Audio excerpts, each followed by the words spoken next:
Hello बच्चों, तो स्वागत है हमारा लेक्चर नंबर 3 में। जैसा कि आप लोग जान रहे हैं कि हम लोग कर रहे हैं बिहार बोर्ड का 12th का ऑब्जेक्टिव क्वेश्चन, जिसमें फुल डिटेल एक्सप्लेन के साथ हम क्वेश्चंस को कर रहे हैं। तो चलिए, क्वेश्चन नंबर 1 से लेकर 20 तक तो हो गया है। आज हम लोग करेंगे 21 से लेकर के 30 तक, और थोड़ा आगे भी बढ़ सकते हैं। ठीक है, आज हम लोग थोड़ा सा चेंज करेंगे। हम आज हिंदी में भी थोड़ा थोड़ा बात करेंगे। ठीक है, कि हिंदी में भी क्वेश्चंस को देखेंगे और उसका सॉल्यूशन करेंगे। हिंदी और अंग्रेजी मीडियम दोनों में दिया हुआ है। ठीक है, तो क्वेश्चन नंबर 21 में चलते हैं। तो 21 नंबर क्वेश्चन में क्या है? तो 21 नंबर क्वेश्चन एक मैट्रिक्स का है। मतलब मैट्रिक्स को अगर हिंदी में बोले तो आयु का एक क्वेश्चन है, जिसमें हमारा क्या है, यहाँ पे गिवन है आपके पास कि 1 है और 1 और -1 है। तो सबसे पहले देखिए, इसका बेसिक कंसेप्ट क्या होता है कि मैट्रिक्स का ऑर्डर मालूम होना चाहिए।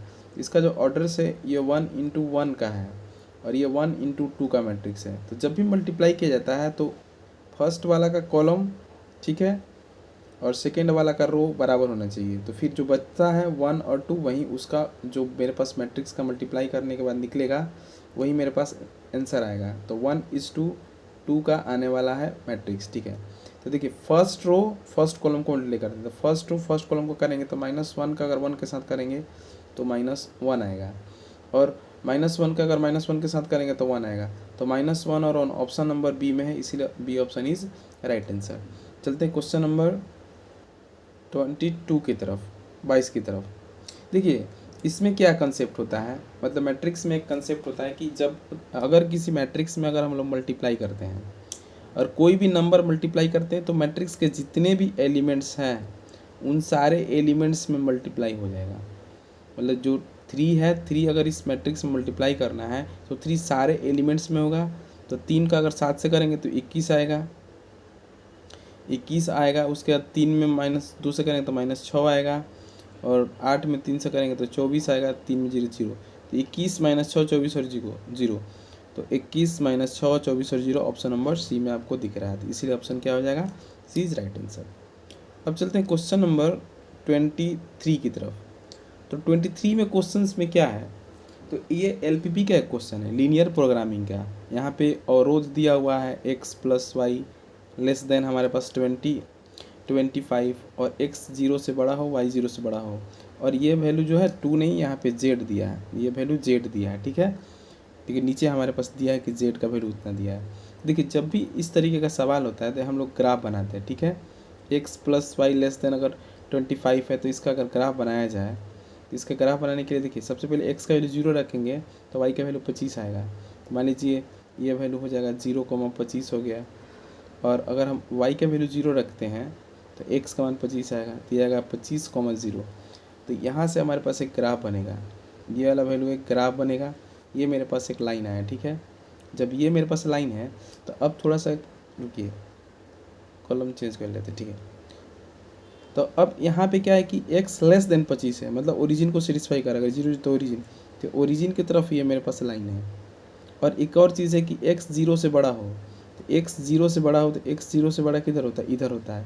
तो ये वाला लाइन लेना है, और साथ ही साथ y अगर 0 से बड़ा हो तो y का वैल्यू ऊपर में लेना है। मेरे ओवरऑल मेरे पास ये वाला ट्रायंगल का वैल्यू लेना है। तो यहाँ पे मेरे पास क्या है? 0,0 है। तो अब हम लोग इस z में पुट करते हैं। देखिए, 3 को कॉर्नर पॉइंट है, कॉर्नर पॉइंट हम लोग डालते हैं मैक्सिमाइज़ करने के लिए। अधिकतम मान हो या न्यूनतम मान पूछे या मैक्सिमाइज़ पूछे, तो हम लोग यहाँ से कॉर्नर का पॉइंट, कॉर्नर 25,0 है, 0,25 है, 0,0 है। तो जब हम लोग z का वैल्यू को मैक्सिमाइज़ करना है तो 0,0 पर तो 0 आ रहा है, मतलब z का वैल्यू 0,0 पर 0 आ रहा है। z का वैल्यू अगर हम 0,25 डालते हैं, y का वैल्यू 25 डालते हैं, x का वैल्यू 0, तो x का वैल्यू 0 डालने कितना है? 25 3 75, तो z का वैल्यू 75 है। अगर हम x का वैल्यू को ये वाला कॉर्नर 25,0, 25 जगह कितना आएगा? 150 + 0, तो z मैक्सिमम कहाँ मिल रहा है? 150। तो हमारे पास क्वेश्चन में पूछा गया है कि कौन सा ऑप्शनों का मैक्सिमाइज कर रहा है, तो ए इज़ राइट आंसर। ठीक है, अब चलते हैं क्वेश्चन नंबर 24 की तरफ। यहाँ पे भी वही सवाल है कि इसमें भी इसको मैक्सिमाइज़ करना है। तो x का वैल्यू 13। तो देखिए, जब भी इस तरीके का सवाल हो, मेरे पास अगर लीनियर वाला हो, अगर मेरे पास लीनियर वाला इक्वेशन हो, x + y लेस देन 13 हो, x का वैल्यू जब 0 से बड़ा हो और y का वैल्यू 0 से बड़ा हो। तो इसमें देखिए पॉइंट हमारे पास एक पॉइंट 0,0 आएगा, याद रखें ऑब्जेक्टिव क्वेश्चंस के लिए। एक आएगा 0,13 आएगा, एक मेरे पास आएगा 13,0। जब इसका ग्राफ बनेगा तो यही 3 पॉइंट्स आने वाला है, ठीक है। तो यहाँ पे अगर x का वैल्यू एक बार 0 रख लेते हैं तो y का वैल्यू आ जाता है, और अगर एक बार हम y का वैल्यू रख लेते हैं 0 तो x का मान आ जाता है। तो 3 पॉइंट्स मिलेगा, तीनों पॉइंट्स को डाल के चेक कर लीजिए, जो वैल्यू मैक्सिमम होगा मैक्सिमम निकाल लेंगे। चलिए z का वैल्यू निकालते हैं। अगर 0,0 डालेंगे तो 0 आएगा, हमको मैक्सिमम करना है। 0,13 तो 0 माइनस 3 इंटू 13 मतलब 39, तो -39 आ गया, ठीक है। अब z का वैल्यू अगर चल डालते हैं 13,0 तो 13 -3,0 दैट मीन्स 13। लेकिन पूछा क्या है the maximum value of z, तो मैक्सिमम वैल्यू ऑफ z तो यहाँ 13 आ रहा है, इसलिए ऑप्शन क्या हो जाएगा, सी इज राइट आंसर। अब चलते हैं क्वेश्चन नंबर 25 की तरफ। 25 में भी एकदम एलपीपी का सवाल है, एकदम सेम सवाल है। तो इसमें देखिए क्या करेंगे, यहाँ पे वैल्यू को हम यहाँ निकाल लेते हैं। देखिए यहाँ पे ग्राफ बनाएंगे, तो ग्राफ में हमारे पास देखिए क्या आ रहा है। अगर हम x का वैल्यू 0 रखेंगे, x का वैल्यू 0 रखेंगे तो y का मान 6 बार में कटेगा तो 0,6 आ रहा है, ये 0,6 आ रहा है। एक पॉइंट हमको मिलेगा जब y का वैल्यू 0 रख देते हैं तो x का मान 8 आएगा, 8,0 आएगा। तो ये मेरे पास ग्राफ आ गया यहाँ से, ठीक है। इस ग्राफ का पोर्शन मान लीजिए इधर वाला लेना है, और ये x का वैल्यू x का वैल्यू 0 से बड़ा तो ये वाला, तो ये कॉर्नर फिर हमारे पास 3 पॉइंट्स मिल गया, देखो 0,6, 8,0 और 0,0। अब हम इस z में पुट करते हैं, देखिए z का वैल्यू है 7x + 8y। तो अगर हम 0,0 डालते हैं तो z का वैल्यू 0 आ रहा है। अगर हम 0,6 डालते हैं तो मतलब y का वैल्यू 6, x का वैल्यू 0, तो अगर 8 में y से गुण में 6 से करेंगे तो 8 × 48 48 आएगा।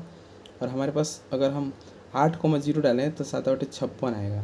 तो मेरे पास लेकिन मैक्सिमम पूछा है तो x का वैल्यू क्या है, मतलब z का वैल्यू 56 है, इसलिए आंसर ए हो जाएगा। लेकिन पूछता कि पॉइंट ऑफ, अगर मैक्सिमम पूछता कि कौन सा पॉइंट पर मैक्सिमम हो रहा है तो उसका आंसर हम दे देते 8,0। लेकिन पॉइंट नहीं पूछा, इसमें वैल्यू पूछता है कि कौन सा अवरोधों का न्यूनतम मान होगा। नहीं, इसमें न्यूनतम मान पूछा है, ठीक है।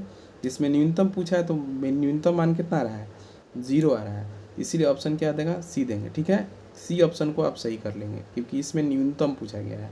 अब चलते क्वेश्चन नंबर 26 की तरफ। तो 26 में क्या है, देखिए यहाँ पे डॉट प्रोडक्ट का क्वेश्चन है, मतलब एक वेक्टर का क्वेश्चन है, ठीक है। इसमें वेक्टर का क्वेश्चन को करने के लिए देखिए कुछ नहीं करना है, आई वाला को आई के साथ डॉट प्रोडक्ट है, ठीक है। हिंदी में भी इसको डॉट ही बोलेंगे, ठीक है।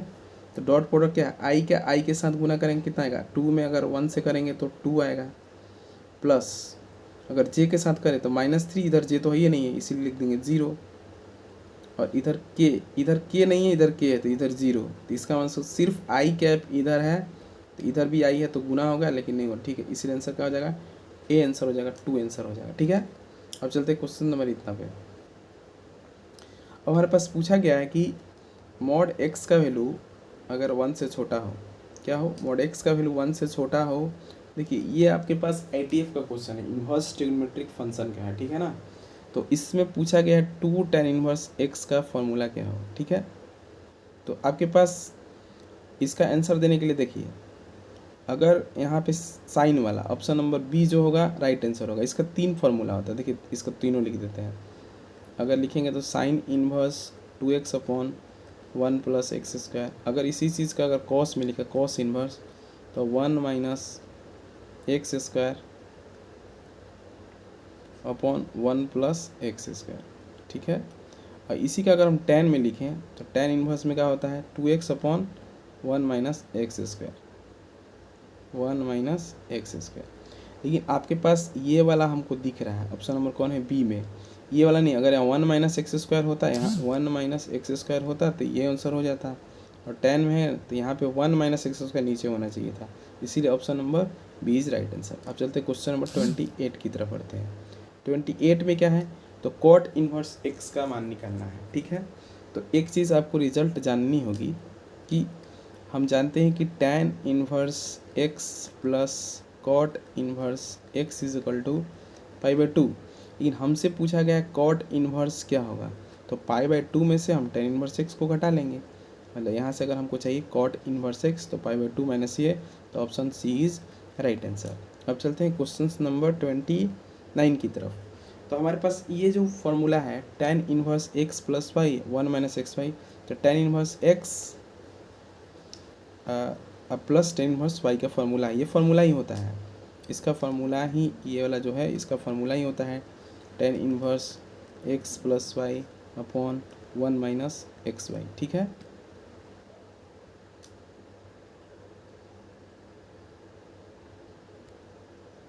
ठीक है, तो इसका ऑप्शन नंबर क्या हो जाएगा, डी इज़ राइट आंसर। इसका आंसर डी हो जाएगा। ठीक है, डी वाला ऑप्शन इज राइट आंसर, क्योंकि इसी का फॉर्मूला है, इसका फॉर्मूला ये है, इसीलिए इसका आंसर हो जाएगा। ये तो फॉर्मूला बेस्ड क्वेश्चन हो गया। अब चलते क्वेश्चन नंबर 30 की तरफ। ये भी इन ITF का ही क्वेश्चन है। अब इसका देखिए, थोड़ा सा इसमें आपको समझदारी का काम है। यहाँ पे क्या है दिया हुआ, साइन इनवर्स साइन 2π/3। लेकिन देखिए इसका जो एक मिनट, ठीक है, इसका वैल्यू जो होता है -π/2 से लेकर के π/2 के बीच वाला अगर वैल्यू है, -π/2 से लेकर π/2 वाला के बीच का वैल्यू है अगर साइन का, तो आंसर इसी का साइन इनवर्स हमको पता है। साइन इनवर्स अगर साइन थीटा रहे ना, तो उसका वैल्यू एग्जैक्टली थीटा ही आता है। लेकिन ये जो वैल्यू है हमारे पास 2π/3 जो है इस रेंज के अंदर नहीं आ रहा है। इस रेंज के अंदर जब नहीं आ रहा है तो इसके वैल्यू को थोड़ा सा हम चेंज करेंगे। देखिए उसका वैल्यू को कैसे चेंज करते हैं।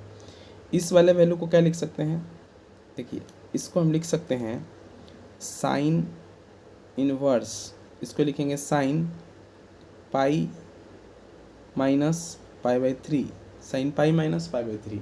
तो साइन पाई माइनस π/3 जो होता है हमारे पास, इसको लिख सकते हैं साइन इनवर्स साइन π/3, क्योंकि साइन पाई माइनस थीटा जो होता है, साइन पाई माइनस थीटा जो होता है वो साइन थीटा ही होता है।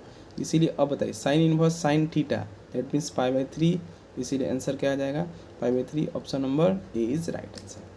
ठीक है, तो आज का क्वेश्चन हम 30 तक ही रहने देते हैं। कल से हम लोग 31 से लेकर के 40 तक का करेंगे। ठीक है, okay, thank you, good night.